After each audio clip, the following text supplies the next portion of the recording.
Hey, Bill here with a quick editor's note before this episode gets going. We talk about it, but we talk about it late into a long show, so I just wanted to put it up here real quick, up at the front. John Cashman, Kelly Cashman's father. Kelly Cashman is our Instagram editor, our social media maverick, our poster of the amazing posts.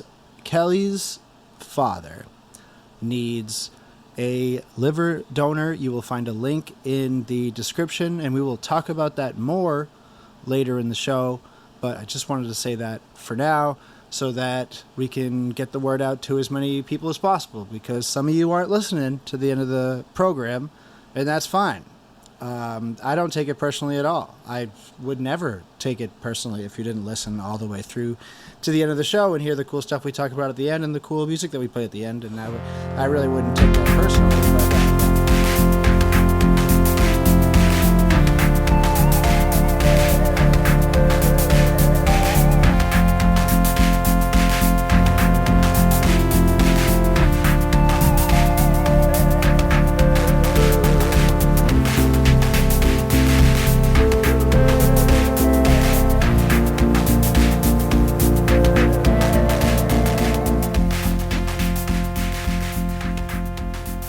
dude, look at my Brimfield flea market find today.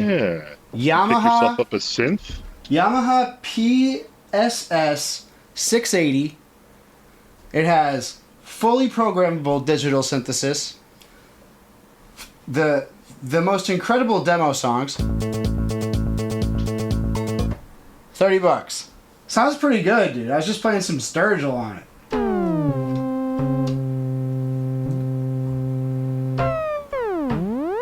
Whoa, that portamento's out of control. There we go. How you doing, dude?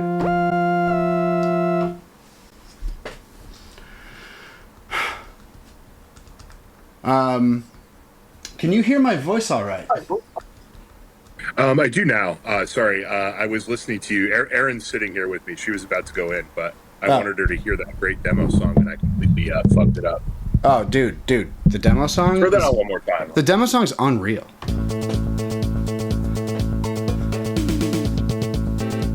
Dude, you can, like, play along to it?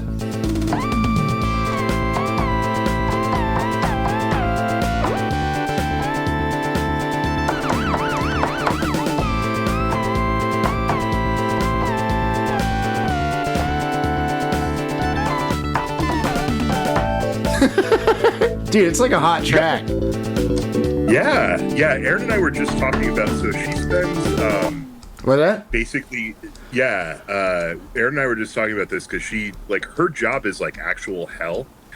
She spends a lot of her time on hold with like medical companies. Yeah, that is hell. And we were really talking about maybe getting into the hold music game. Oh yeah, this is like the hold music complete workstation here. You got crappy drums. You can do it all. You can do every sort of hold. It's all got to be just like the most mid, No, I think we can take it up a level. Dude, this has. I know it's supposed to be mid to like keep you calm, but this has literally 99 rhythms to choose from. Let's try Calypso too. $30, dude. It was in the case. Yeah. All right. So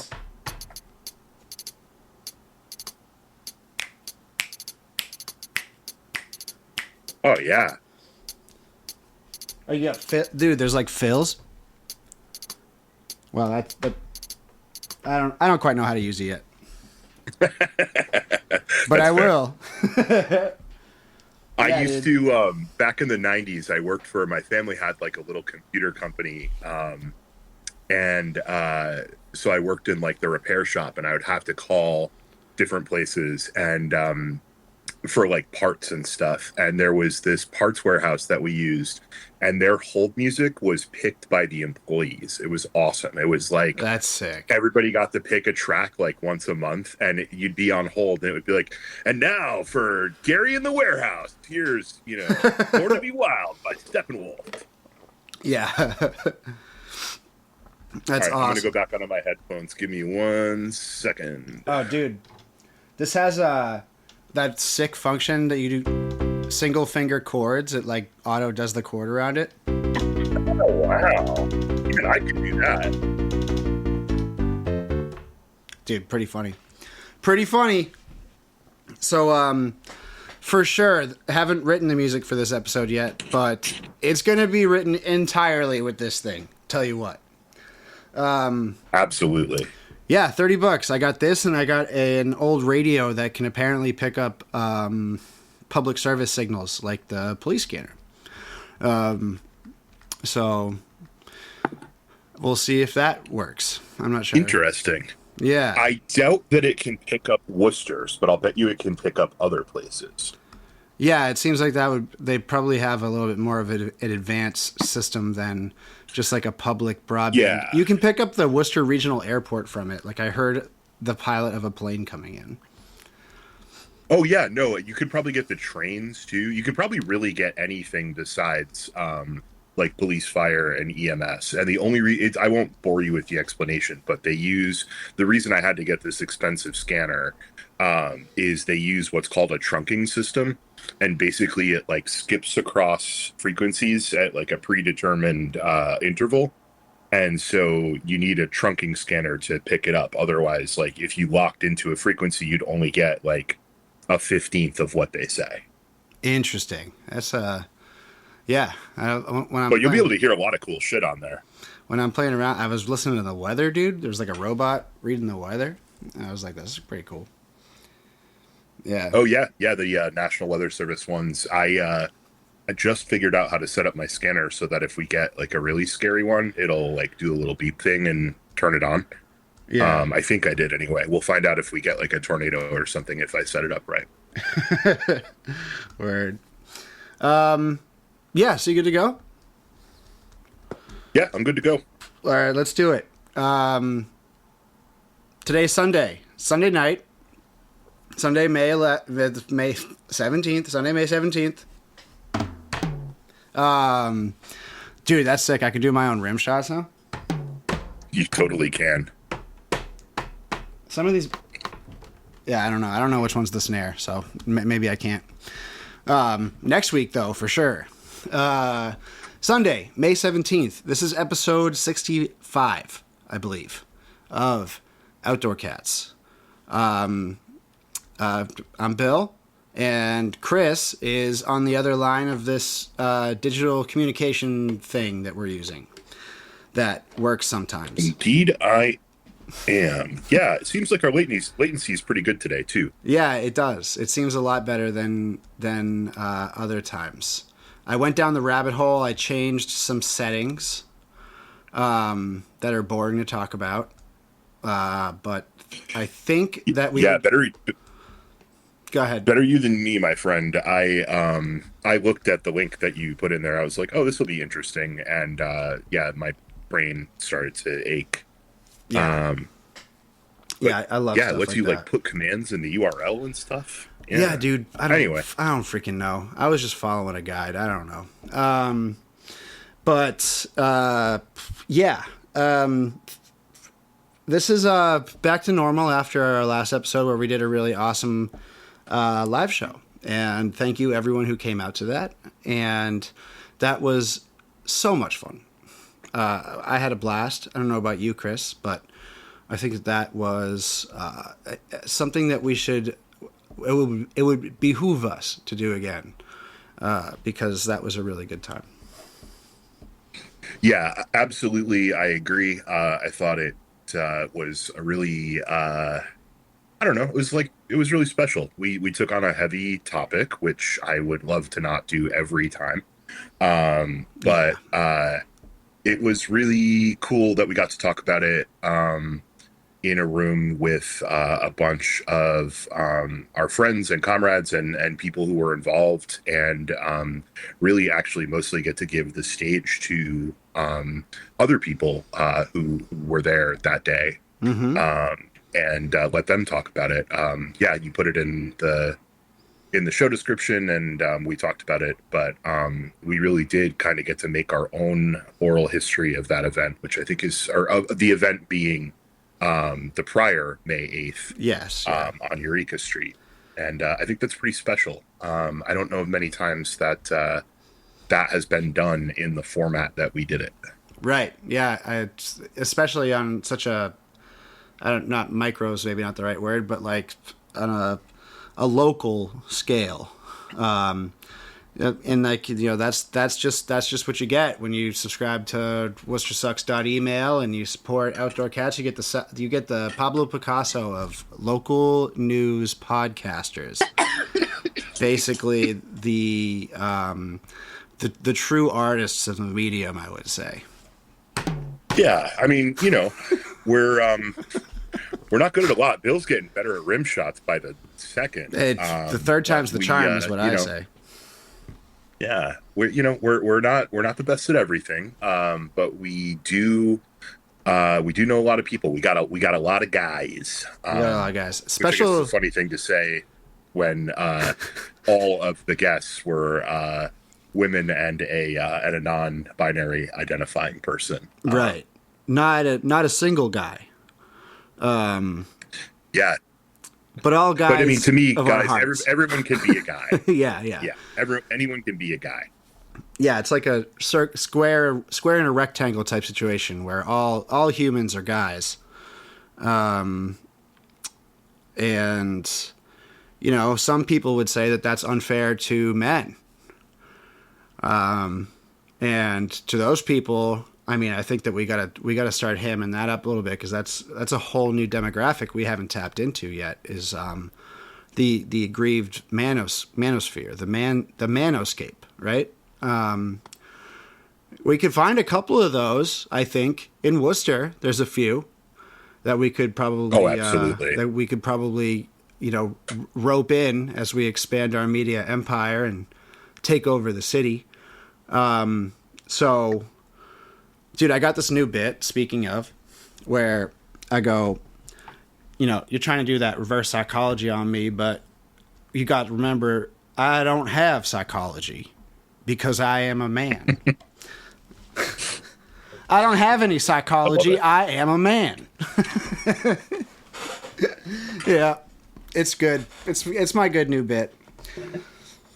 We'll call him the simple man. He's the simple man. Dude, Brimfield was sick, but it was so hot. I was gonna ask. So I gotta wake my ass up at 6 a.m. every day this week. Yeah, I'm doing the drywall up at the new McDonald's. No, but so Saturday I pick up a landscaping shift. Saturday is yesterday, right? Yes. For our listeners, it will be 2 to 3 days ago. But for us right now, talking to them from the past, it'll be yesterday. Wait, I'm confused now. I landscaped Saturday, Sunday today, all day out at Brimfield in the sun, baking. Tomorrow, I'm going back to the same job that I couldn't finish on Saturday to finish it. And it's taking mulch and pushing it up a hill and then dumping it on flower beds that are up a hill from where the mulch is. So I haven't done manual labor, blessed be, for a couple months now. And I'm really going from 0 to 60 with this.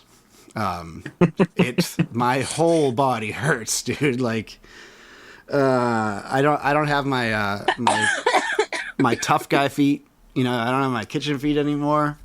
Just sitting and clickety clacking all day. It's you realize how out of shape you get. So it's I turned over a whopping 48 square foot garden bed today. And I mean, I really turned it over.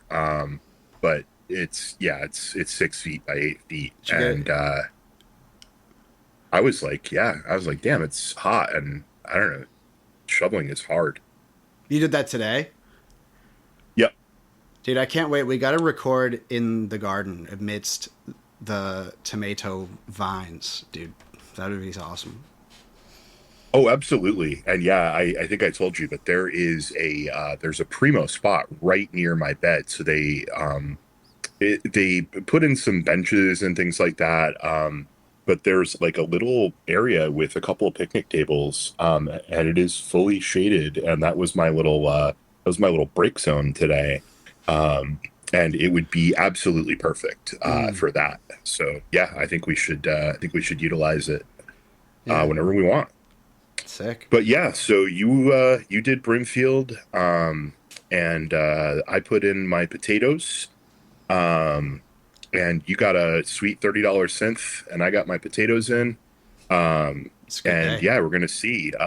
Game on, fellow competitor in the tuber tourney. Dude, the last week or the week before that, when we had recorded, right after we met up at the tuber tourney, as soon as we stopped recording, Katie goes, "So, did you talk about the tuber tourney?" And I was like, "Oh my God." We both totally forgot to even mention that once. But yeah, so we're both competitors, although I got to be honest, I am in more of an advisory role. Katie is the real competitor here. She has a whole system set up, and we are going to beat our number last year for sure. Our number last year being 0.03 pounds, I think, of yield. It's actually like less than we started with. Which, to be fair, a raccoon did get up to the third floor and rummage through the plants and rip a bunch of potatoes out. So it's sort of the raccoon's fault, but that's in keeping with the spirit of the show, which is that Worcester is a raccoon's town, Oh yeah, where raccoons rule the roost. we're all just living in a raccoon city. Yeah, that's right. That's right. So for people who don't know, people who are listening, the tuber tourney, this is my second year doing it. Chris, this is your first year, correct? Yes. It is put on by James Kobialka and some other people.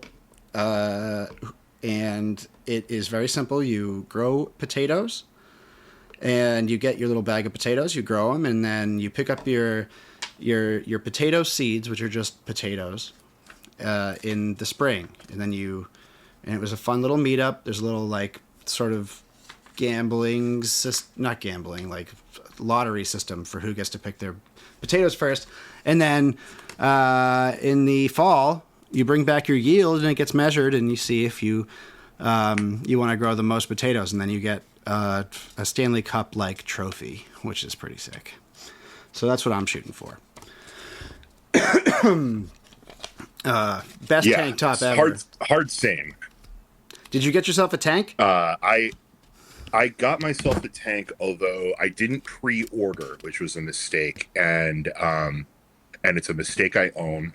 And so the one that I got would have fit me about 6 months ago, but due to insurance companies, I had to go off of the GLP-1 and then back on one. So I'm hopeful. My goal. I have two goals for the tuber tourney. Three. One is to win.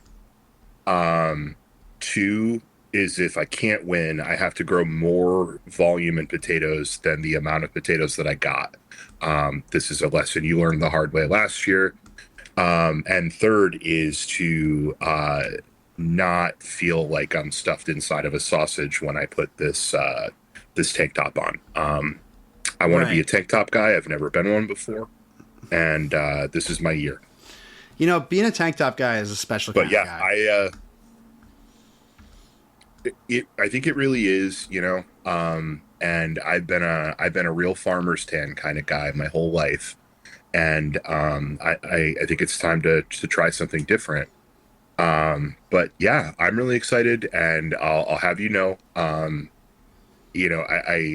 really I'm pulling for you guys, but I think I've got the setup for this year that that's going to really blow it out of the water. I've got this great bed. I did some confidential modifications to my soil, And most importantly, I talked to our friend James Kolbiaka, and he told me a little secret. He said, "What you want to do is you want to soak those potatoes in bleach for about as long as you can, like a couple weeks before you put them in the ground."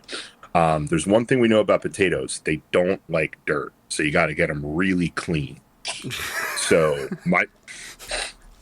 You know what? I took James's secret advice, and I think I'm off to the races. I'm really really glad that you said that, because I also got the same advice, and I didn't want to be the one to spill the beans on this incredible trick. And you know, it was sort of right after he was saying that that sort of subterfuge and mischief are encouraged parts of this competition, that he would drop such an amazing tip. And I thought it was a weird transition. It was a really weird transition to go from like, oh, you can sabotage other people competing, but also like, here's the best thing to do with your potato. Soak it in bleach. Yeah. You know, I mean, I think it's okay that we spilled the beans now. No one else is going to have enough time to soak theirs in bleach for as long as we did. But yeah, I don't know. It's weird. James just has to really learn the segue a little better. You can't be going in between talking about verbally sabotaging your competitors and then giving away such a critical tip as that. Right. You can't be going between, you know, verbally sabotaging your competitors, giving an amazing tip, and then talking about a Sturbridge resident running for a Worcester state rep seat. You can't. You got to work on your transitions, man. You can't go from this, that to that.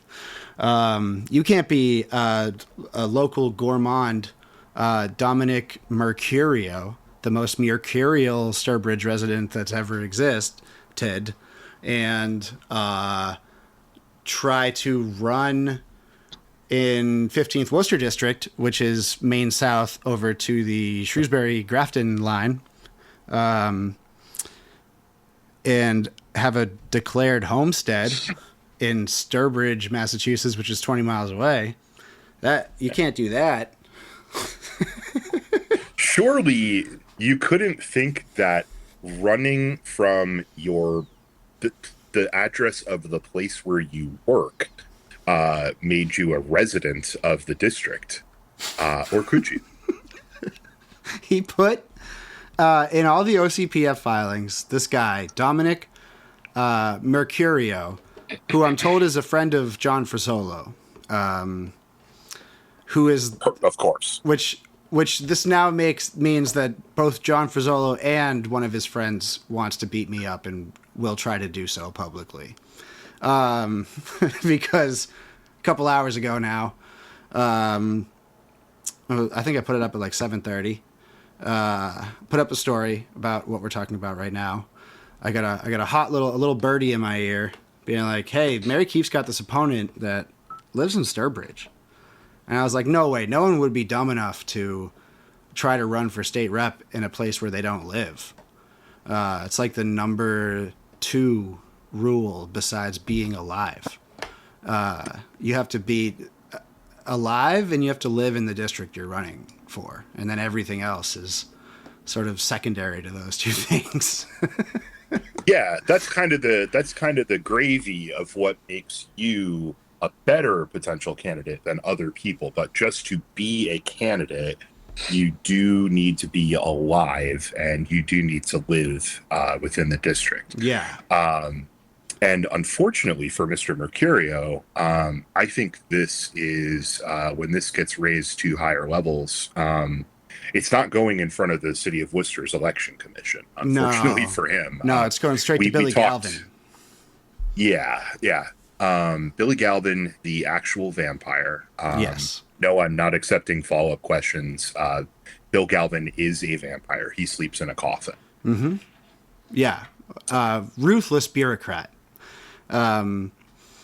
So who knows? Who knows what's going to happen with this? But I figured just put it out into the ether, see what happens. I'm not even sure this guy's that serious of a candidate. Like, it looks like he has 30 grand in his campaign war chest. But then you look, But you said it's and all his money, right? it's just a single personal loan from himself to his campaign, which is like not like in and of itself a sketchy thing to do. That's like a people who start campaigns start them that way. Not all the time, but it's something I've seen before. But it is very if you funny. have 30 grand, if you have 30 grand laying around, it's a good way to start your campaign. Right. It did get me thinking, and I would never accuse anybody of this. It did get me thinking about, like, what is there any benefit to that 30 grand and where it sits for a while? But anyway, I'm not accepting any follow-up questions. So here's a couple things. So I have a question for you, but before I get to that, the one thing that I can think of, and I am not a campaign finance expert by any means, but I do know that you can donate the residual funds of a campaign to another campaign. And I don't know what the restrictions are in comparison to if you just like tried to write a check. I know what those limits are. I don't know if the limits from a campaign account are more, but it could be a way to end around campaign donation limits. I don't know. Someone smarter than me can fill in that blank. Interesting. The question I had for you, Bill, is so you helpfully put in your post a declaration of homestead. Yeah. This is signed by all parties and then notarized. Is this a document that every homeowner has, or would I be correct in saying that this is a document you would get if you were planning to run for office, say in Sturbridge, where you live? I think that there are. I've never owned a home, and generally interaction with bureaucracy such as the Worcester County Registry of Deeds is something that I do if I have to, which I haven't because I'm not propertied or landed. But that's the kind of thing that I do in a fugue state where I enter it and I disassociate the entire time and absolutely nothing sticks. And then I come out the other end having learned nothing and having no idea what I accomplished. That's also how I do my taxes every Right. Of course. So I don't know. I'm not the guy to ask about that, but I know that you often find, having poked around in a few of our sketchy landlords registry of deeds sites, you will often find the primary residence of a landlord demarcated with declaration of homestead. And it might be for election purposes, but it also might be for some sort of homeowning tax structure, blah, blah, blah, that like incentive something like you want to get like the solar rebate or whatever. You might have to have a declaration of homestead on file. I know that, well, I don't know if you have to do that, but I know that many people do. And that makes sense. Yeah. That kind of sounds like it's not something that you necessarily do if you're it's not something you necessarily do with your intention to run for office. Maybe it's something you do if you own more than one home. I have owned a home in the city. I don't anymore, but I at one time did. And I do not remember this document, but as anyone who's gone through the homeownership process will know, you spend a lot of time initialing and signing documents that, for the most part, you really have no idea what they are. And then your real estate attorney will get them notarized if they need to be. So it's quite possible that I have had one of these and I didn't even know it. Yeah. I think that it's very possible that in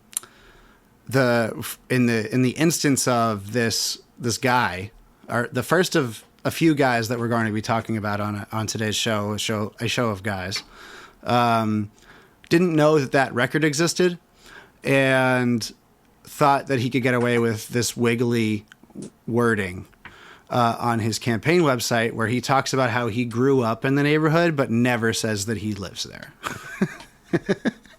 He talks about how I grew up on these streets, which is a great way to put it when you don't live somewhere and you know that would be disqualifying for you to say, right? I grew up here.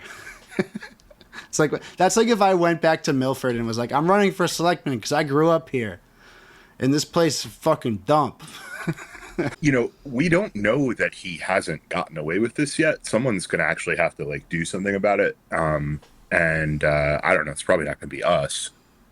You've done your part. You've written about it. There are people who know the next steps to take. But the thing is, like, people get away with this shit all the time. We talked about it literally in the last show.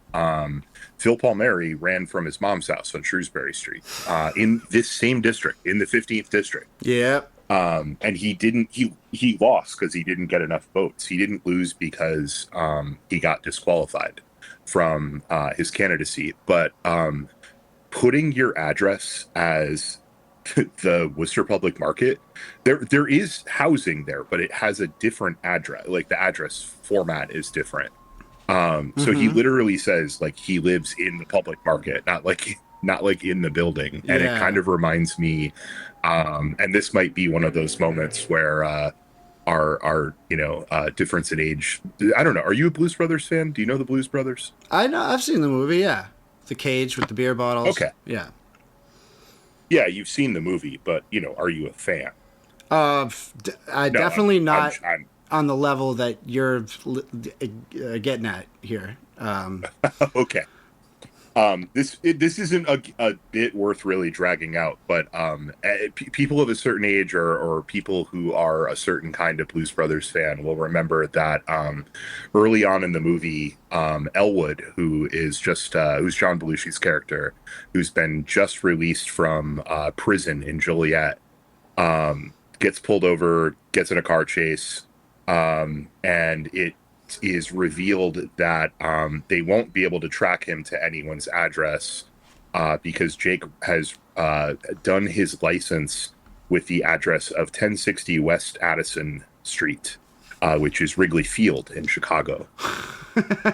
This feels spiritually very similar. Right.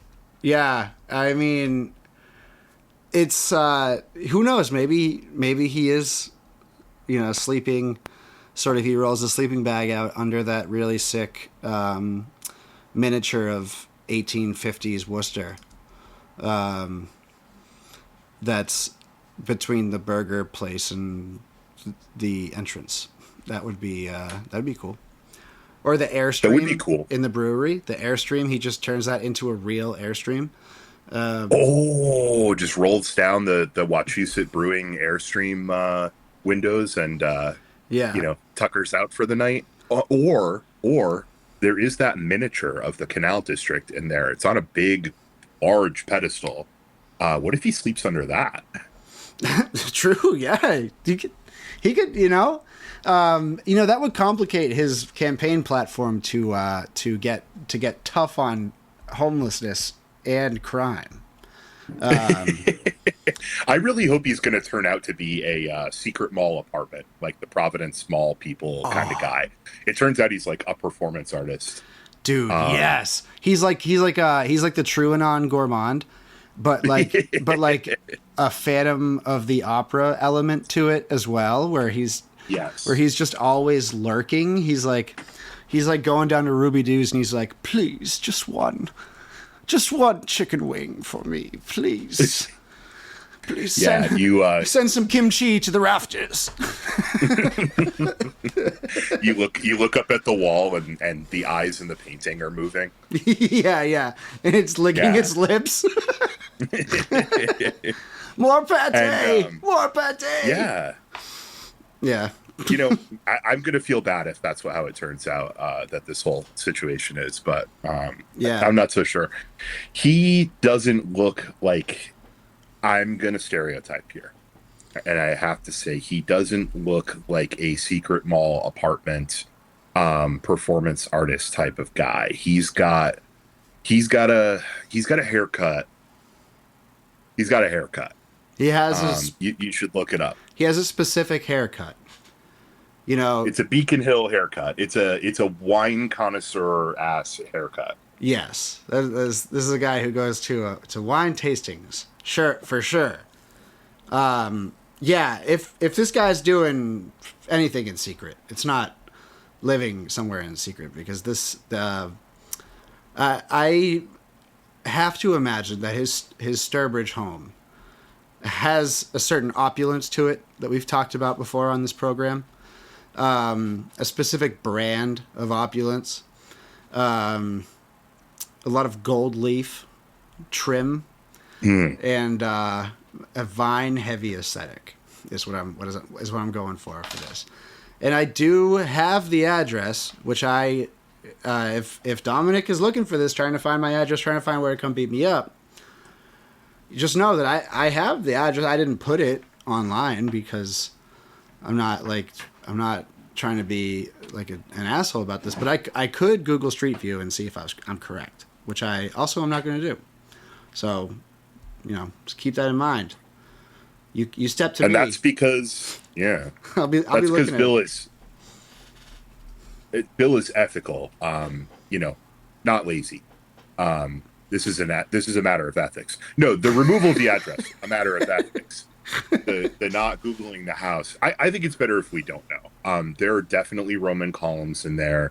I think if you could describe the word if you could describe the vibe in a word, it would probably be Tuscany. Oh yeah, that is. And you know what? I'll raise you. I'll up the ante here and say that Tuscany is written out in handwritten text somewhere in that house. Mm-hmm. Which is such a vibe, dude. Such a move. It means whatever you want it to mean. It really doesn't mean anything. I love it. Home goods. There is decor. you took the words out of my mouth, Bill. I was going to say there is a home goods giant clock in the dining room. Yeah. That says Paris 1832, and it's like fake distressed wood. Yeah. There is a sign that says gather, and there is definitely a large decal somewhere that says vino.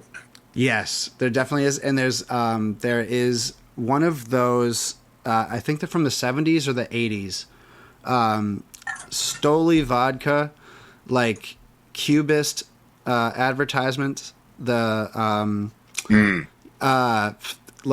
like not impressionist. I'm really bad with art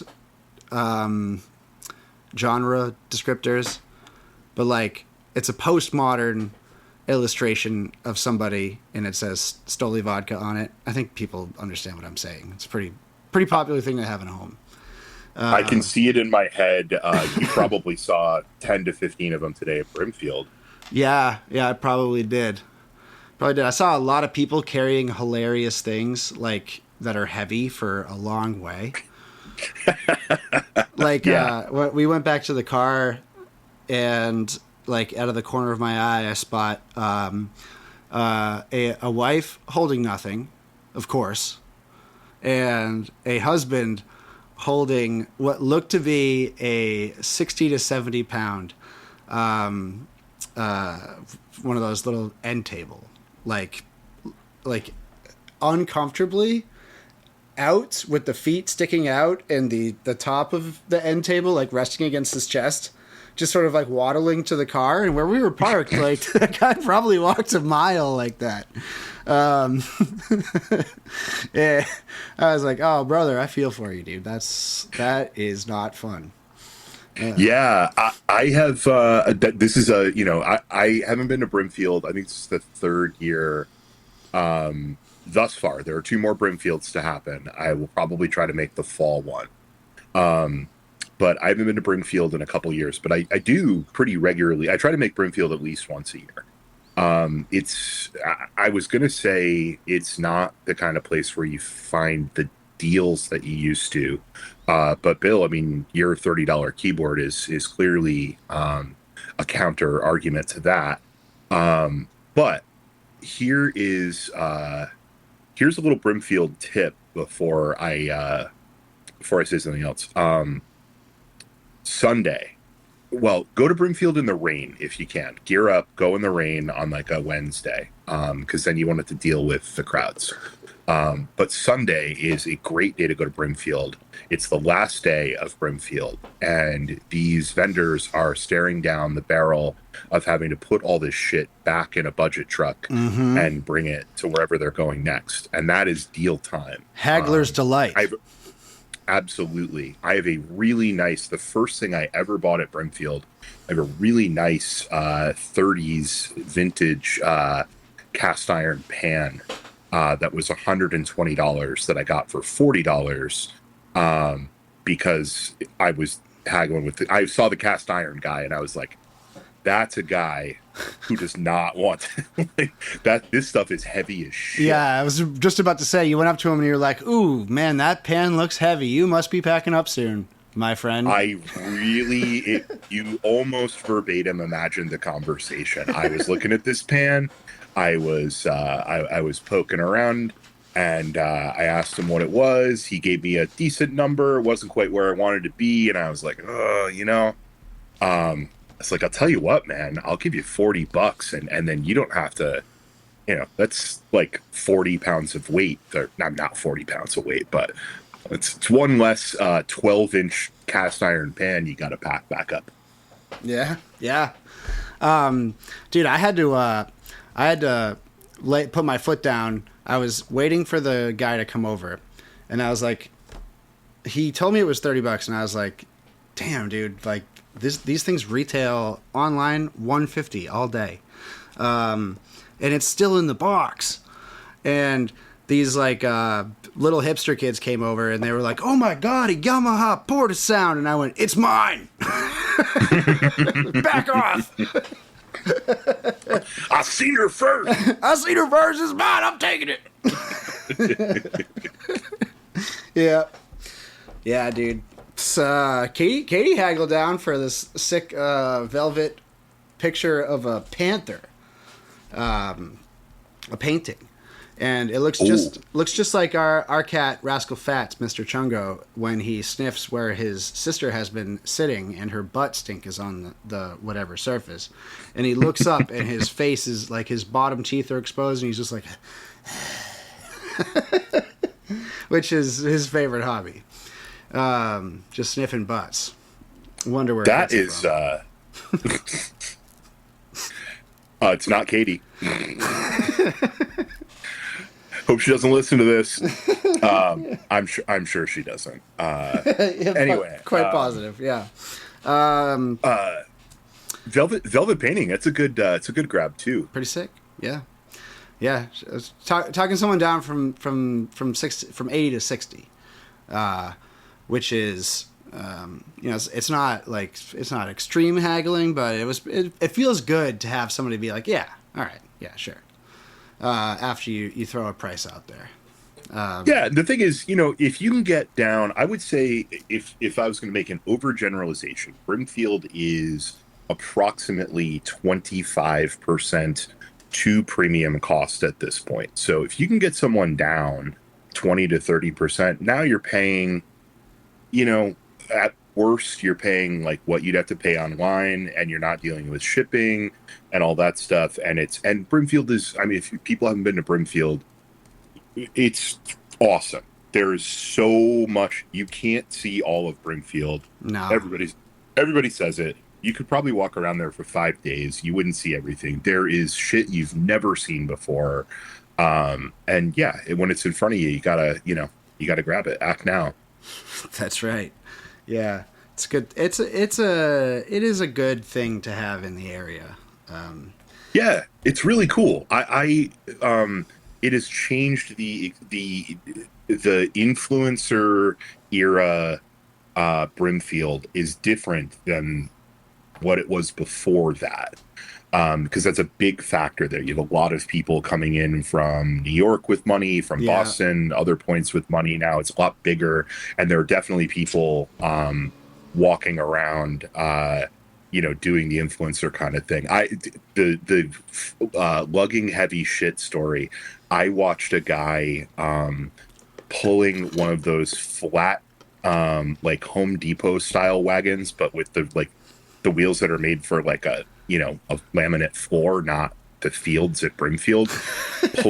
Pulling one of those with like a set of like small barn doors on it, while these three floppy hatted, like immaculately dressed women were like doing, selfie videos of themselves, and the guy behind them, it was like probably one of their husbands or maybe someone's assistant, dragging this like 100-pound door.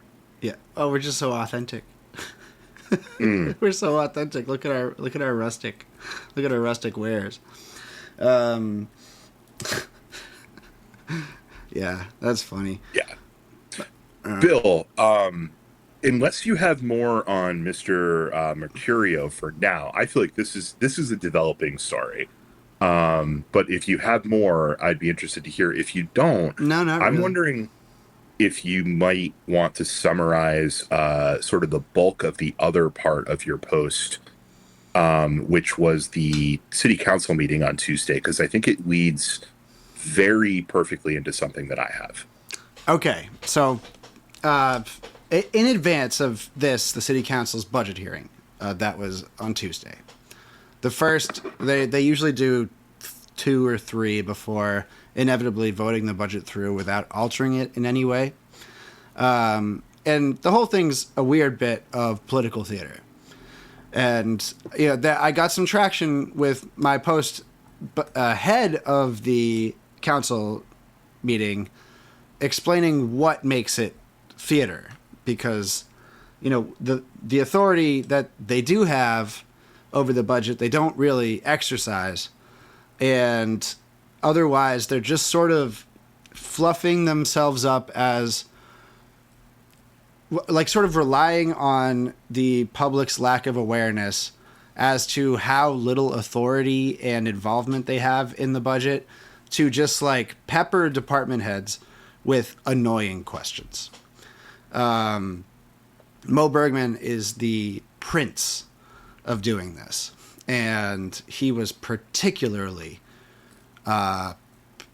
rude to the Department of Transportation and Mobility, and that was what I focused on the most. But I think to say first, they did this weird little ritual that they call a budget hearing, but has almost nothing to do with the budget. They did it for 7.5 straight hours. Like a full day's work, they sat and just asked stupid questions to department heads that had to just sit there and take it. 3 hours on the DPW, 2 hours on Department of Transportation and Mobility, which is like an offshoot of the DPW. Then 45 minutes on emergency communications, which was just, no one said anything besides complaining about 311. And then they left just, hour and a half to talk about the police department, which was definitely on purpose. It's so on purpose. There was a choice of like 3 or 4 departments that could have gone last on the first day. Joe Petty, without any reason given, makes sure that the police are the last one on the first day, leaving limited time because the council has a hard out at midnight. So they leave no time to really get into the police budget. And the late hour gives people like Mo Bergman perfect cover to all of a sudden stop affecting this posture of doing oversight by asking annoying questions like, why does it take me so long to drive from Newton Square to Tadnick Square? Which is a real question that Mo Bergman asked. Mo Bergman gets up when it's police budget time. He gets up and he says, what's the exact quote? I pulled it out. He goes, Well, I won't be asking too many questions because it's getting late at night, or maybe it's even the morning. Ha ha ha ha. Right? It's like, dude, I've seen you on public safety. You don't ask any questions besides why are you so awesome, right? So there was one thing that I forgot to include, actually, where Joe Petty, like right at the end, tells the police department that they're doing a great job, and thank God we don't have the problems that they do in other parts of the country. Which is like, didn't we learn this lesson like a couple times now? Like what? Like the DOJ chose Worcester as like I don't know. It's only been a couple handfuls of departments that they have chosen to do patterns and practice investigations on, right? They don't look at every city this size. I think we could say that there's a reason we got picked. Yeah, there's like it's insane that Joe thinks he can get away with that line. But another thing I had in the post is that Joe copy and pasted 2 lines direct from the real estate lobby's anti rent control campaign. They have a fact sheet. Joe Petty wrote an op-ed about why he's against rent control, and at least 2 lines are direct copy paste from that with his name on it as the byline, and no citation. So that's sick. Joe Petty legitimately plagiarized. Not that, I mean, we all know he didn't write it, right? But like, that's legitimate. Just legitimate. It's word for word. It's hilarious, dude. Guy's such a fucking idiot. But yeah, the budget hearing was 5 hours of complaining to the DPW, 1.5 hours of saying thank you to the police, which is how it is every single year. And there were a couple of good points raised by Christian, but it was just Christian, like actually looking into the budget.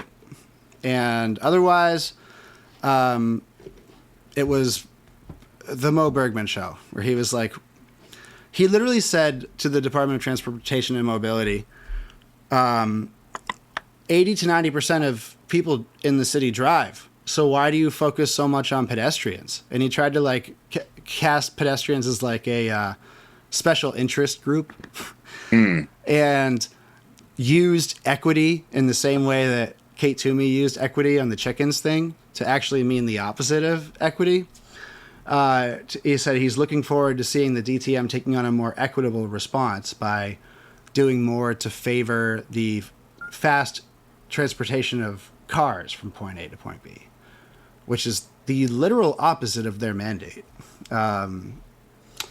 I don't know why he still doesn't understand this, but this act has been going on for quite some time now. It started a couple of years ago with the Mill Street road improvement, and it's just going to keep happening. And Mo Bergman is going to keep getting fucking furious about it, and there's nothing that he can do about it. He has no power. He has no power at all, and didn't exercise the power that he has. Yeah, thank you for pointing out the fact that they can propose sort of amendments to the budget, and they never do. I mean, it makes sense that they can. Otherwise, like, theoretically, why are you holding the hearing? But I've literally never seen it happen. And so I didn't, that was news to me. 2 times. And 2 times in this one? I've seen it happen 2 times in my time covering Worcester. So going back to 2016 or 17. Connie Lukes, broken clock, right, twice a day. Oh, yeah. Tries to cut the horsey cops entirely. Yes. Which I was like, speaking my fucking language, Connie. That, of course, failed. George Russell, who remember George, we will always love you. R.I.P. George. R.I.P. George. He's now on the ballpark commission. Isn't that funny? Isn't that great? That's so good. He tried to cut Discover Central Mass's funding, which I was like, round of applause yet again. That's $500,000 every year just lit on fire. That failed as well. And what happened in both of those times is that the council is unequipped to do what they need to do, which is like propose almost like an alternate budget. If you read the charter, the council technically has the authority. They could vote down the city manager's budget and bring an entirely different budget and pass it. I'm not a lawyer, so maybe I read it wrong, but they could technically do that. I was starting to think that the entire project of trying to get cool leftist working class people to run for city council is kind of a fool's errand. Even if we could get a slate, but I'm maybe back in again. I want a people's budget. Also, I have to say before I forget, before I forget, Mo Bergman asked why it can take 20 minutes to get from Newton Square to Tatnick Square. Yeah. Mo. Okay. So this is a balcony show for me. In front of me, from the east side of the city, I have downtown. I am looking at the reason. And the reason is because what I am looking at is Interstate 290, which on paper is an east-west road. I am looking at a section of it where it runs north-south through the center of the city, instead of through the west side, which is where it would go if it remained an east-west road. Mo, people just like you made that happen. Yeah. Yep. That's why you can't do it.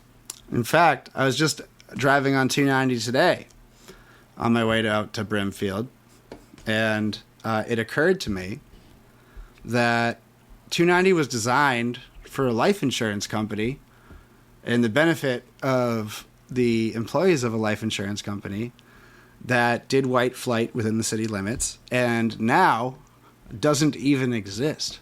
Yeah, State Mutual Life Insurance, President CEO, H. Lad Plumley, head of the Worcester Redevelopment Authority during land taking time for the highway, making the naming of the project next to the highway that replaced the Laurel Clayton neighborhood after him one of the most insidious aspects of our city. Obedience to law is liberty, reads the text on the old courthouse. And if you stood on the steps of that old courthouse, you would be looking out onto Plumley Village, the remnants of a black neighborhood named after the person principally responsible for demolishing it. And leaving nothing but a housing project that is feet from a highway, and a highway on-ramp, and surrounded on the other side by a police station. Yeah, because, you really do have the entire story of the second half of the American century right there at exit 18 or whatever it is now.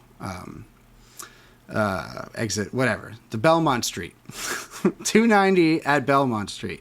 You got it all. You have everything wrong with urban politics since World War II. Right there. Yep. Fascinating stuff. Mo Bergman. Yeah. No, sorry. You go ahead. Go ahead. Well, I just wanted to insert one little fact, or developing story, I guess we would say, that is right on this topic. And that is, I told you this earlier, Bill, but I was driving down Franklin Street today, and they put up. So when we had John Keogh on, he talked about we talked about the Worcester cold storage fire and the Franklin Street fire station that was put up on the site where those firefighters died, and he mentioned that there used to be another identical cold storage building next door. He actually was talking about it as if it was still there in the present tense. Directly in front of me, in my view, is where that building used to be, and in its place is a 4/1 luxury apartment building that is being constructed. Looks exactly like every other of the ones around the city. It is called, I found out today from the banners that went up, it is called the Benjamin. Dude. Bill, you're going to have to do a little work right about here and insert a little clip from It's All About the Benjamins. It's all about the Benjamin. Yeah. It's all about the Benjamin. Yeah. Yeah. What you want to do? Want to be ballers? Shot callers? Dude. That is Matt Christman. They're dabbing on us. Yes. It's like come to life, manifest on the urban landscape. Are you kidding me? in this soon to be opened building, the windfall. Yes, right. People probably are going to pay upwards of $3,000 a month for an apartment in this building if prevailing rents in similar buildings that are brand new were to hold. And we've talked about the conspiracy that they all engage in to make sure that that happens. Mm-hmm. But the reason I bring this up, we can move on after this, but this is a salient point because this building is, okay, in front of it is Franklin Street. In front of it on Franklin Street is a rail yard. Yes. On its left side, if you were facing from the front, is more rail yard. Mm-hmm. On its right side, if you were facing it from the front, is one of the busiest fire stations in the city. And just on the other side of that is Interstate 290. Yep. Which means these people are going to be paying for they're going to be paying thousands of dollars a month to live in a place that I'm sure is going to be much nicer than Plumley Village is, but will have essentially, they'll be living in the same toxic environmental surroundings as where we put the housing project. Yeah, that's a great point. And, the spirit of zoning laws when they were first invented, right, where they were a way to separate human living from the byproducts of an industrial manufacturing economy. We now see it come full circle where our economic development strategy has led to the production of luxury housing in the sort of industrial abscess of the city. Like the exact opposite of where it should be. And, I don't like this, but I do like that the cops will have to find a new spot to do their cocaine. Because they love hanging out over there on that Call of Duty map, dude. They'll just be cruisers all day, every day. I used to live over there at Grafton Hill. Pay attention when you're getting on 290. Just look down when you're getting on the on ramp, and you might see a couple cruisers down there doing nothing. I am looking at the spot that you're referring to right now.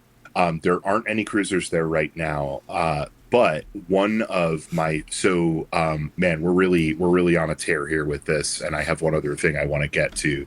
Actually, one and a half. But the city. This is other local news with a local nexus, so we can talk about it. The city, as a lot of people probably know, did this blue light initiative where all the cop cars have been driving around with their solid blue lights on their light bars. Uh-huh. You've seen this, right? Yeah, yeah. Yeah. Okay. I think most people have. I think it's ridiculous, but I've learned to really love it because I can immediately scope when there's a cop around me. I also, from here, from a fairly distant vantage point, even at night, or especially at night, I can see when the cops are sitting under 290 in the exact spot that you're talking about. Because they have their blue lights because they've got their blue lights on. I can see when they've got 2 cruisers, 3 cruisers pulled up, one beside the other, doing whatever it is they do down there. I'm sure it's very important work. How are we supposed to get girls in here with the blue lights on? Yeah, it's a real buzzkill. Yeah. Yep. Bill, I have to pee. Do you want to try to talk for like 2 minutes, or do you want to just hold? Yeah. And, I can fill 2 minutes, no problem. All right, I have my Bill's corner. Bill's rant and music corner.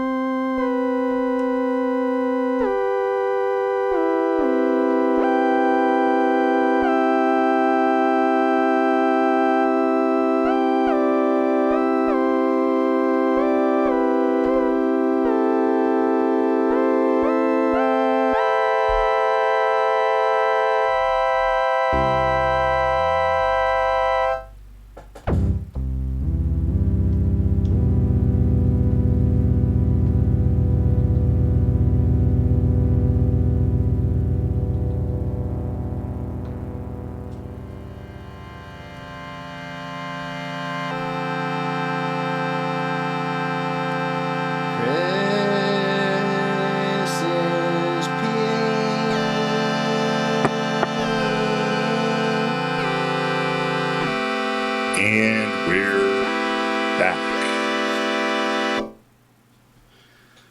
Yeah. That was wonderful. I kept my headphones on. I could still hear. Dude, this thing sounds pretty nice, output. huh?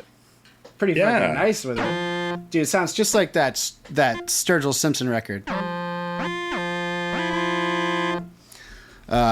Make Art Not Friends, one of the best songs ever. Mm-hmm. Yeah, it's getting hard to find a good friend. Alright, whatever. Yeah, I have my new best friend right here. My new best friend. What were we talking about? We were talking about... Well, you were actually going to do a transition, but you did a transpition. I did a transpition. Sure. Yeah. We are professionals. All right. Here's the transition I got. I am really glad we just got to talk about all of that. We got to talk about a lot of historical, political shenanigans in the city, and kind of the mindset that has caused this wonderful place full of weird, wonderful people, but a truly politically cursed city, and municipally cursed city, Wretched, to become the way that it is. And I read a column by everybody, one of our favorite guys, Ray Mariano. Yes. Ray Mariano, everybody. Give me a drum fill for that. Ray Mariano. Key fill, but sure. Yeah, well, I can't do the drums, dude. They might be broken. It's okay. Whatever. I mean, even if like 80 of the keys work, 80% of the keys work, you did well. Yeah. Yeah, Ray Mariano. All right. One of the worst guys. One of the worst guys. A guy who we think probably doesn't even live in the city. Cape Cod Ray. Or I think probably doesn't live in the city. Who nonetheless is basically our only regular weekly op-ed writer, columnist, quote unquote. Cape Cod Ray. And we've talked about a lot of ways over a lot of time about how the political, the running intergenerational political power structure in this city is evil, and self-servicing and whatever. But we've also certainly talked about how it is comprised of people who are dumb as rocks. Dumb as rocks, period, and then also just kind of dumb as rocks politically. Yeah. And so with that, I wanted to bring you Ray Mariano's column from this week, just entitled "Things I Miss Most in Today's Politics." Oh my God, dude. I love You it. know this is going to be good. I'm not going to read the whole thing.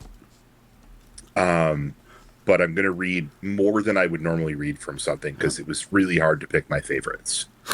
Ray wants to write about, it's a tale as old as time, the way that politics and this country used to be in the good old days, and it's just, it's not that way anymore. And we should mourn that. We should be sad for what we lost. It used to be so good for all of us, right? Like all of us, we were all just like doing really well, and now things are worse and less civilized. And when it was civilized, it was good. Yeah, I heard a Brent Rutland song about that.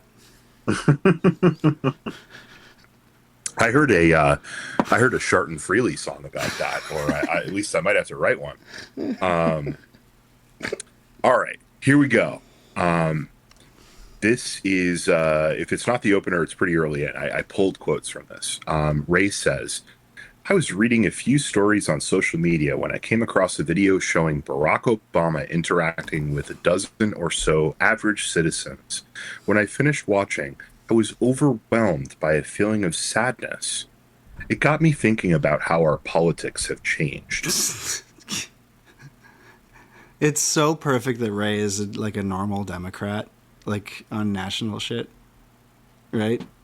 A normal Democrat. He's like an SNL guy. Like, yeah, but like a fourth grader. Like a fourth grader could have written this. Like, a kid at like, one of our esteemed elementary schools. My dad voted for Barack Obama for president because he's cool and nice. I just, got me thinking about how our politics have changed since as many as 15 years ago. Dude, that's drivel. Yeah. Absolute drivel. Yeah. The note that I put in is that Ray is a man, Ray is a child with childlike wonder, and I stand by that. Okay. Wow. In the video of Obama, look at that black man who pulled up his pants. Yeah, so clean and articulate. He's so well spoken. Wow. So Ray continues. In the video of Obama, I was touched by the way he treated people in his company. Really funny from a guy that, like, when you hear interviews with people around him, even when they're speaking effusively, like when they're quoting the things he says back to them, like the John Favreau types, the, Pod Save America type guys that used to be around him. It's so obvious, like the just complete fucking disdain and disregard he has for them. Yeah, they're like a carpet or like an appliance. Anyway, his genuine kindness and decency were apparent. Even when confronted by a heckler at one of his rallies, he treated the person respectfully and advised his supporters to do likewise. His behavior was, in a word, presidential. I remember the grace and patriotism of John McCain and Al Gore when they lost. Remember the patriotism of John McCain and Al Gore when they lost? Remember the patriotism of Al Gore handing over the election to the fucking Brooks Brothers riot?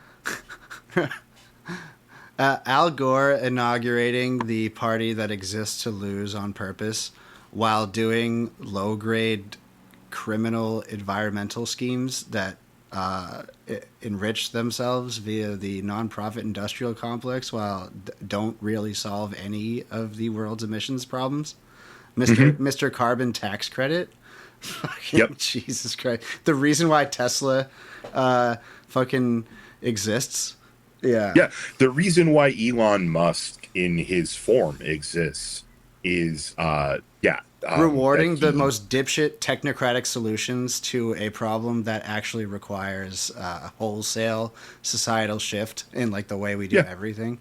Yeah, that guy. The the largest contemporary welfare queen on the planet is Elon Musk. Yep. And this was how it happened. And as you so astutely pointed out, it put him in the position, it put Al Gore specifically in the position to be both a very convenient demon for the right, I'm sure completely by accident, and also to create this a new appendage of this nonprofit industrial complex that allows rich people to, instead of paying taxes, pay bullshit donations to organizations that don't actually do anything. Right.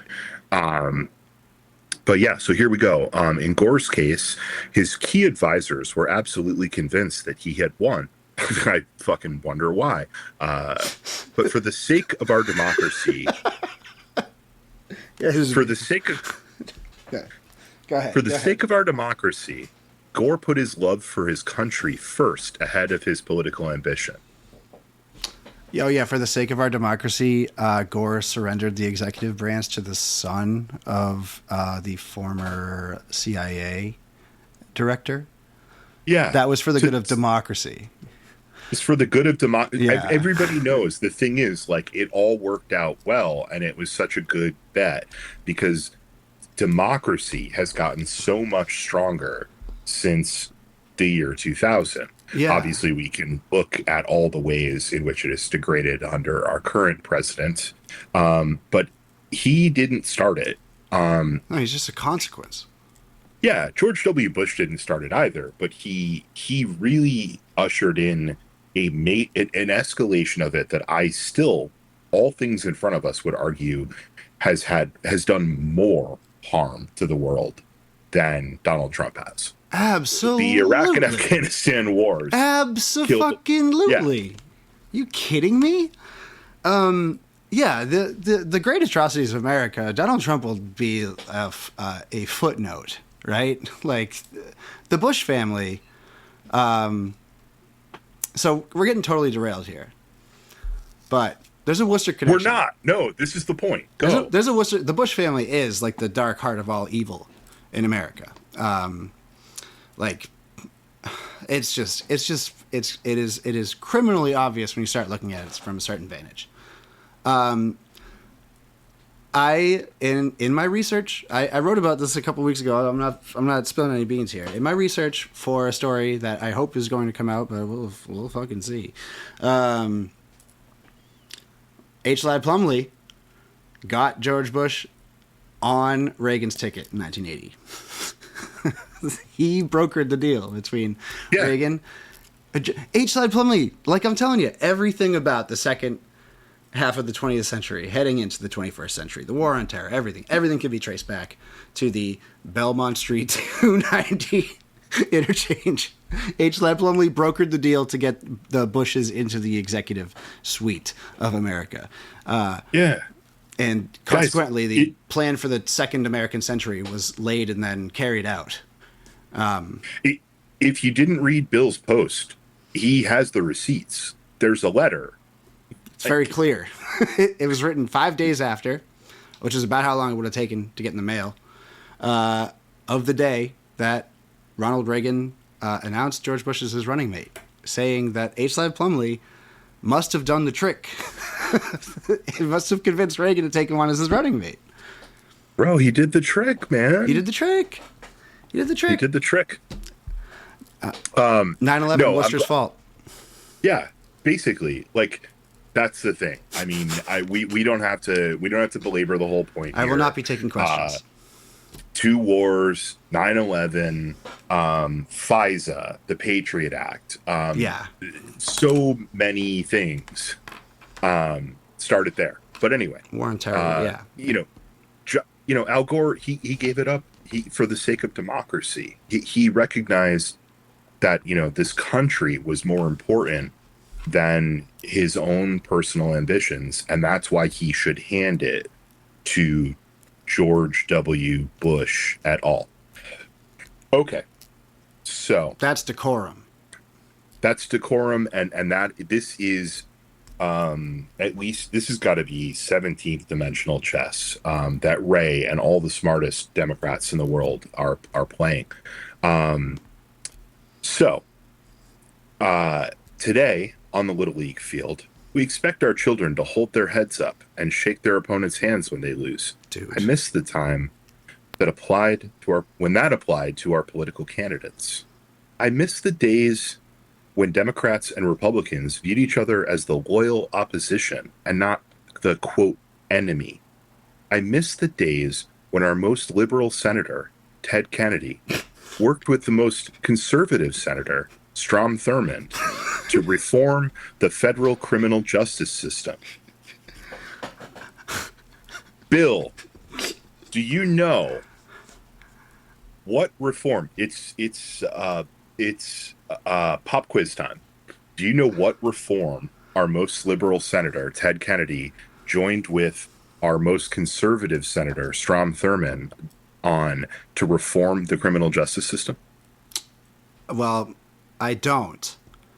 But I know that it only goes in one direction, right?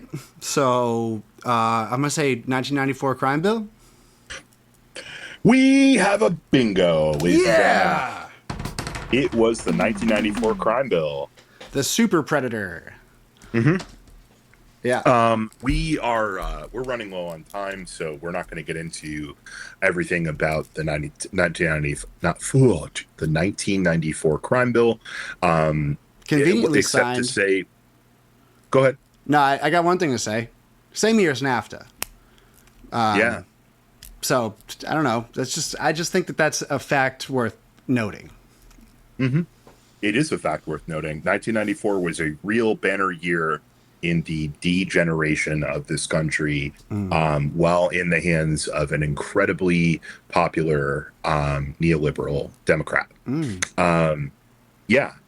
It's absolutely worth bringing up. The 1994 crime bill did all sorts of things, introduced all sorts of whack-ass policing theory that we are dealing with the fallout from still today, the kind of stuff we talk about almost every week. But it specifically set the framework for how police can just make hundreds of thousands of dollars a year, and why there's never any shortage of grants, there's never any shortage of weaponry or toys, and why they can just essentially it began, I would argue, it began truly the paramilitarization of police in this country that we are staring in the face of today. Definitely. Soft launch of War on Terror. It was like part 1A of the Second American Century. Yep. Okay, so I'm going to take us out on some Ray here. I got two more very quick things, and then we can call it a night. Here we go. I miss the days, guys. I have to stop and say this is a Worcester like, if you want to know where Joe Petty gets his riz, where all of them get their riz, and certainly where they get their ideologies, this is it. I miss the days when the president wasn't demanding the nation's attention around the clock. I liked it when the president went to bed at a reasonable hour and let the rest of us do the same. Dude. Today, it's like an endless series of 20-car pileups along the interstate. You can't turn away for an instant. I don't understand that metaphor. That's not how that metaphor is supposed to work. Like, there is something about this place that rots people's brains. I think. There really is. There is. That doesn't make sense. That is addled, right? That is a bungled, addled bit of language that does not make any sense at all. The thing that normal people say is, oh, it's like a car crash. I couldn't look away. Ray turns it up to not 11. It's got to be at least like 23. Putting a little mustard on that. Oh, a lot of fucking mustard. An endless series of 20-car pileups along the interstate. Okay. 4-year-old. So you can't turn away. Yeah. Like this is it's child. This is a child's brain. Oh my Like, god. whoa, what is worse than it's like a car accident? You can't turn away. It's like endless 20-car pileups along the interstate. Um, Yeah. okay. From bizarre executive orders to the threatening of Greenland and Cuba to the setting of the Middle East on fire, you can't look away. I miss the quiet. I know these aren't the things that will change the course of world events, but I sure do miss the time when our leaders treated people with kindness, referred to them as fellow Americans, and actually tried to work across the aisle to move our nation forward. Those were the days. Dude, when is his reference point for when American presidents weren't setting the Middle East on fire? You know how far back I you have to don't go? know. You have to go back to like when we were debating whether to be an empire. You have to go back to like the early 1900s for a time when the U.S. wasn't involved in setting the Middle East on fire in some way. Yeah, I have an oversimplified timeline for this. It is the instant we invented the internal combustion engine. Like it's that simple. Yeah. Like as soon as we made a thing that ran on fuel that you make from oil, that kind of oil, petroleum, from the ground, that's what we became. Yeah. Dude, that book, The Death of Palestine, it's the death of the earth, makes the actual literal connection the first time that fossil fuels were used in a warfare capacity, the steamship. The first steamship to fire on a place was a British steamship that fired on a Palestinian city. No shit. 1850, I think, 1853. Yeah. Just like a Wow. colonial excursion of the kind that Britain was routinely engaged in at the time, but had the special little inversion of it being a coal-fired steamship. Yeah. Wow. Yeah. If you'd asked me that question as pop trivia, I would have gotten it wrong. I would have said it was that one that happened in the Civil War, the USS Monitor versus whatever the Confederate one was. Yeah. But those ships were cool, dude. Those were cool looking at. They were. boats. I remember that from my textbooks. Yeah, they were like fucking Cybertruck armored cars on the water, blasting cannonballs at each other. Yeah. Yeah, I think the takeaway here is just like this is a child's. This is a precocious but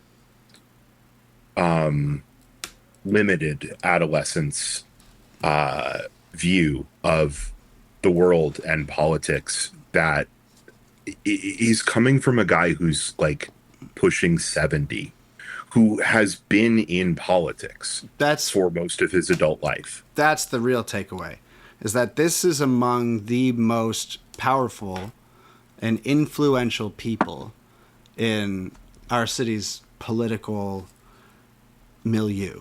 He rose to the top of whatever that is. And he is that fucking stupid. That is the level of ability that our city rewards. And if Joe in his post-political convalescence decides to start writing articles, I don't think he will. But I really hope he does. I can't wait to read them. This is exactly what he would write. This is exactly what Kate Toomey would write. This is exactly what like a lot of these people would write. And they do it while they use every ounce of their power to make things better only for their weird little micro constituencies at the cost of everyone else.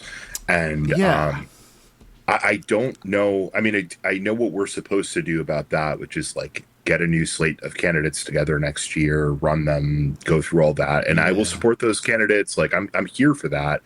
But I don't know. I really struggle with like what is the way out of this for this city and for the country and the state. And I mean, this, as always, this is where this podcast exists to use Worcester as a microcosm for the universal problems. Yeah. And yeah, I don't know what you do with that, but I do know that this guy is a fucking moron, like an absolute fucking moron. And he gets to drop stuff like that. And he used to be the mayor of this city. Yeah. So it's an important point, and it's a big point, I think, that Ray Mariano betrays himself to be a very stock standard, like adherent to basic Democratic Party propaganda, like SNL, whatever. He has a very baby brain, like cable news way of thinking about the world, which is just a classic standard Democrat.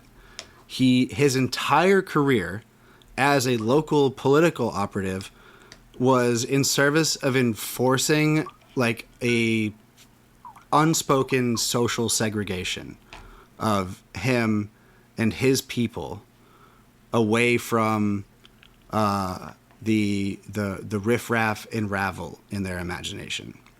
And he presided over like a jobs cartel that kept his people in the good jobs, in the hinge points and the pressure points of the bureaucracy, consolidating his own power, and that those two things are not like at odds with each other, right? That he's not unusual for behaving that way, and that like that's most of them, right? And I think that we kind of do need to like ground our analysis in like the unspoken like social segregative policies that we saw it with Kate Toomey's chicken bullshit. We see it with Mo Bergman's weird war on people who want to walk. There's just a latent classism to everything that goes on in these like normal what we would call for some reason moderate Democrats, and the way things are heading, these are just on the uncomfy fascists, right? These aren't the hooting fascists. These are the what are you gonna do fascists. But they are still going to go along like Al Gore with it, right? So yeah, I don't know what to do with that information, but I think it's worth being clear-eyed about. I think the good news and the bad news of this situation is that with exceedingly less exceptions, people from this city, like politicians like this from this city, used to make it out and make it on to the next big thing, right? The last person I can think of to do that was Tim Murray. Tim Murray made it to lieutenant governor. Some things happened. We talked about him a little bit before. That was kind of the end, and he's stuck in the chamber. He still has a lot of power, but he didn't succeed to the next big thing, like in a kind of permanent way that used to happen. The good news, I think, and the bad news is that we've managed to manufacture an ongoing team of neoliberal morons who are too fucking stupid to make it to the next step. Everybody will remember Joe ran for the state Senate seat that Robin Kennedy has, and he got fucking washed. Kate Toomey ran for a state rep seat and got washed. For Kate Toomey's seat, I'm sorry, for Mary Keefe's seat, actually, I believe. Oh, that's funny. I didn't know that. I'm trying to remember if it was that one or whatever. She ran for a state rep seat. So that's the good news. The bad news is that leaves us stuck with these people forever. Yeah. Because we won't get rid of them here. And yeah, I think the only constructive point that I want to pull out of this before I get to the last quick things is what can you do right now? A thing that I want to point out as we come into the summer months, um, lots of festivals and different kind of things going on, different arts and cultural events and things like that. Joe Petty has never met an event that he wouldn't love to go to. Don't fucking invite him to your events. If he asks to come, say no, Joe. You can't come. Yep. You don't do anything for this community. You can't come to this cultural festival. You can't come to this thing. Bar these people out, because all they do when they get there is they show up and they shake some hands and they make some vague good impressions, and they will do nothing for those communities in return. There are exceptions, obviously. Invite Rob to your events, invite Christian to your events, like whatever. But like Mo, Tony, I'm not even going to do the list. Yeah. The bad ones, don't invite them to your events, like ever. Tell them they can't come. Yeah, and definitely your children's birthday parties. You see John Frisolo, you're dialing 911. You're really gonna want to like preemptively dial 911. We're a very don't call the police podcast. This is an exception. John Frisolo is at your house and you don't know why he's there. You should alert the authorities. You should call the cops pretty much right away. Yeah. Yep. Yeah. If you see any weird shit he's been doing, let us know. We still have a tip line. It's not going away. You know what, Chris? You know what? The sort of metaphor for what I think we can most productively do here is to be found in that show Chernobyl. One of my favorites.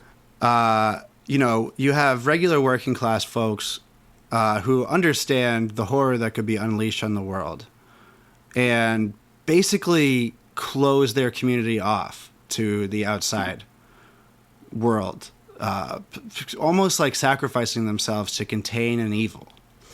And I think that we could probably figure out a way to just route Worcester political culture to ground in that way, where we just make sure that it never leaves. One of the jokes I was making about Kenny Mel Carlson with some friends of mine who really understand what's going on the city council is that that's a legitimately evil person. And it's almost like if she won, and I'm glad she didn't, but if she won, it's like, well, if we can just keep this legitimately evil person like satisfied with the amount of power that she has, knowing that it's really no power at all, then we can kind of stop her from getting any real power. So we could actually turn Worcester politics into like a sort of like a catch basin for the biggest scumbags possible, and just kind of keep them stuck in it. Yeah. Instead of draining the swamp, we could just be the swamp. And it's very funny to me that you brought this up, because I read your article shortly before we started, because you posted it shortly before. Yeah. And I knew that there was some things we were going to talk about. So I wanted to understand.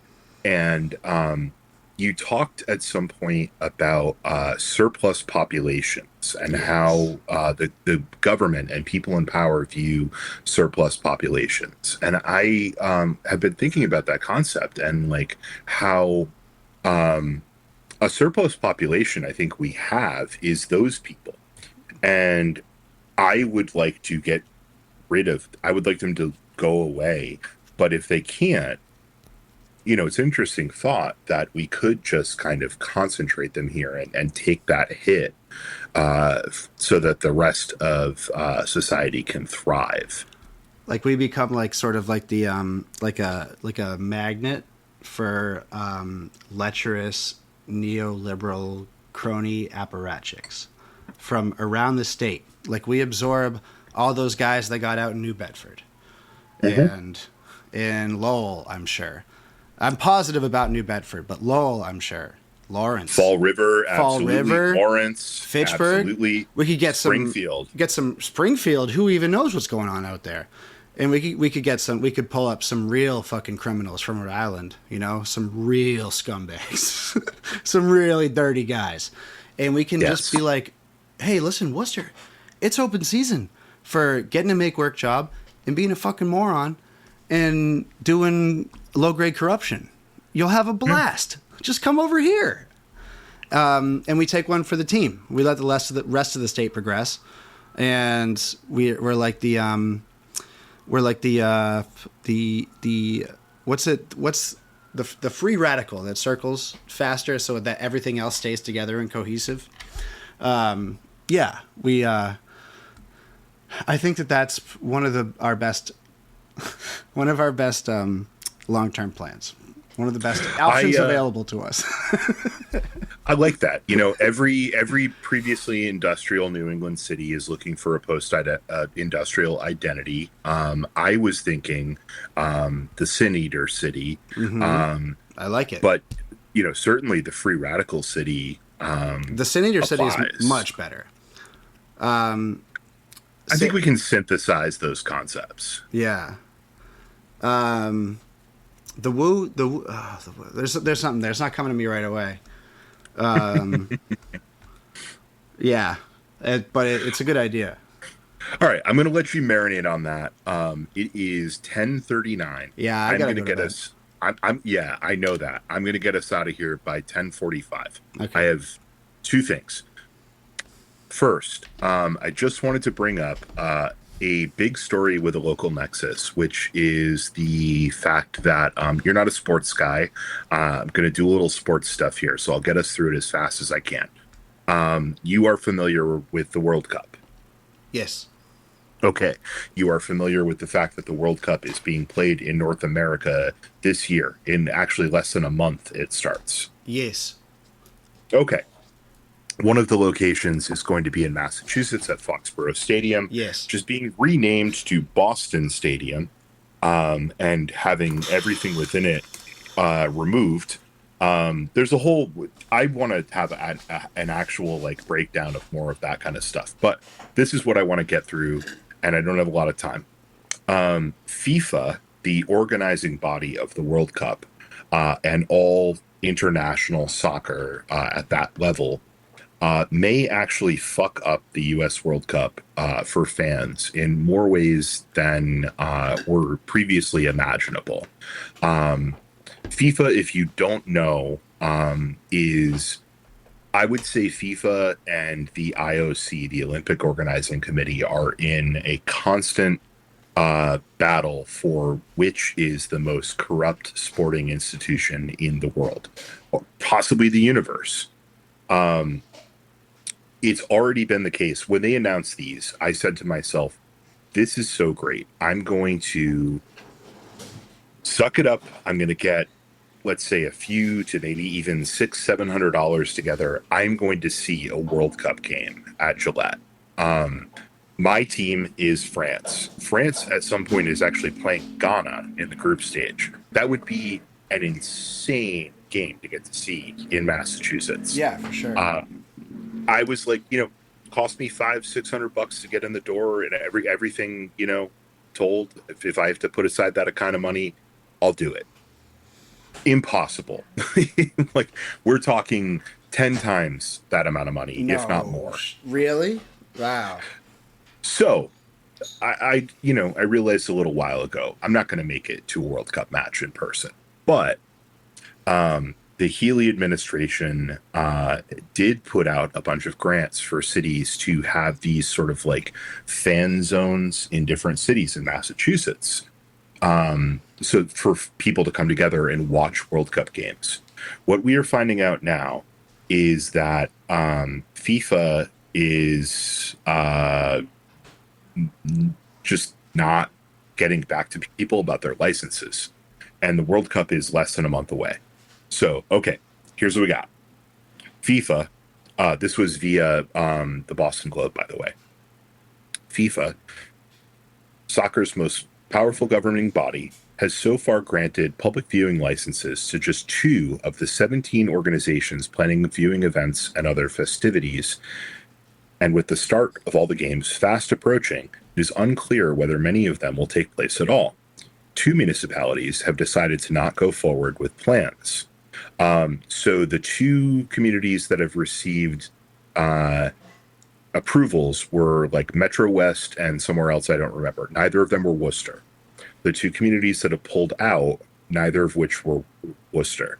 So we're sort of in this limbo in the middle. We're not talked about in the article, but there is a plan for several matches to be screened on the Common. Oh, cool. So now town planners are exploring whether to scale back the festivities and have smaller watch parties at a movie theater or restaurants that already broadcast games and do not need a special FIFA license. Iyer said, this is the person who was quoted in the article.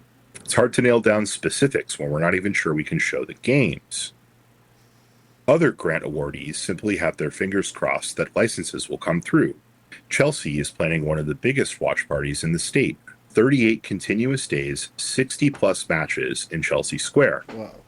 That's going to take a lot of marketing. The more time we have, the better it is, said city manager Fidel Maltez. I think our team is trying to be respectful and appreciative, but ... We need this approval as soon as possible. So, that to say, I was at least really hoping I would get to watch some matches on the Common with, people that like to watch World Cup stuff. We have a ton of soccer communities in the city. It's not even clear whether we're going to be able to do that because FIFA is such a disgusting organization. That's crazy. That seems like it'd be very easy to just grant those rights. It should be, and there has been no explanation as to why it has been difficult. There's a cost for the licenses, and these places have factored the cost into their proposals. So it's just not clear. It seems like just gross incompetence that the licenses aren't being processed. And yeah, we are slightly less than 4 weeks at this point away from the start of the World Cup. All right.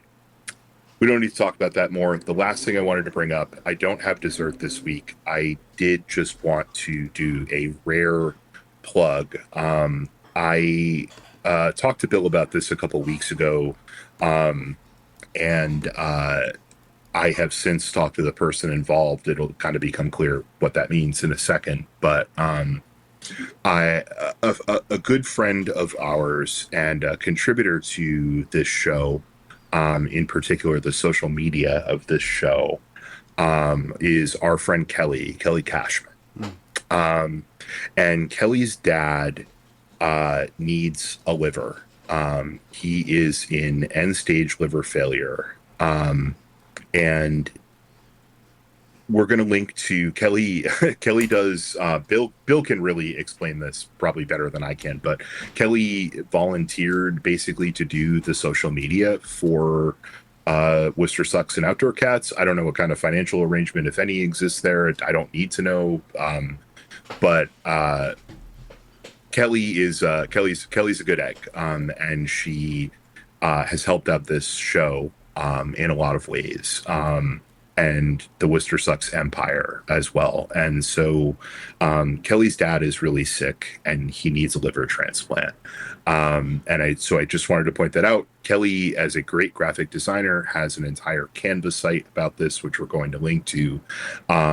Here are the key points that you need to know. The qualifications for a donor are someone with a blood type of O or B, someone between the ages of 18 and 60, a BMI of 32 or less, generally physically and mentally healthy, up to date on vaccinations, and has a good support team. There's a lot of stuff in here about her dad. I've never met her dad. He seems like a really cool guy. He certainly has a really, really cool daughter. And there's all the pertinent information you will need is in the links. But I just wanted to put that out there. I know Kelly's really been trying to get this information out there. I will just say this as a last thing. One of Aaron's uncles works in the healthcare social services industry, not industry. He works for a hospital. One of the things he works on specifically now is people who get transplants who were formerly dealing with alcoholism. I don't believe that's the case with Kelly's dad. Not that it matters, but through him, I've learned he works through this transplant program that basically gets people who damage their livers through alcoholism or other drug use to get new livers, and they have a whole process, of like working through sobriety and all this kind of stuff. But that's what he does, and through him, I learned some really cool things about the liver. The liver is an amazing organ. It will regenerate itself if it doesn't get damaged too much, or it's in the kind of situation that her dad is dealing with. A donor donates part of their liver, and their liver and the recipient's liver will reach 75% of its original capacity within like 90 days, I think. Wow.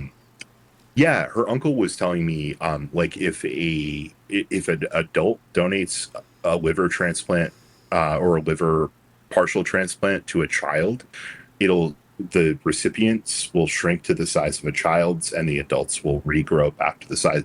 The liver is fucking amazing. Wow. Anyway, we will have a link in there. I wanted to do this for Kelly. I talked to her about it to make sure it was okay. And yeah, Kelly's dad needs a liver. And so if anyone is interested in looking at the donation process, there will be a link. It is the kind of, it's something that it wouldn't cost you any money. There's an extensive screening process to make sure that it's okay for you and for the donor, or for the recipient rather, and all of that. That's all I got. Yeah, I'm 5 minutes late. that's quite all right. That's quite all right. Maybe in post I'll bump that up to the beginning of the episode. I feel like we want to cast as wide a net as we can with that information. It seems like the wider net that you cast with that, the more success that it will have, obviously, because you are basically at the end of the day looking for a needle in the haystack kind of person. It's like you just need one person that is the right fit and willing. So yeah, and you could listeners could really spread the word. That would be great.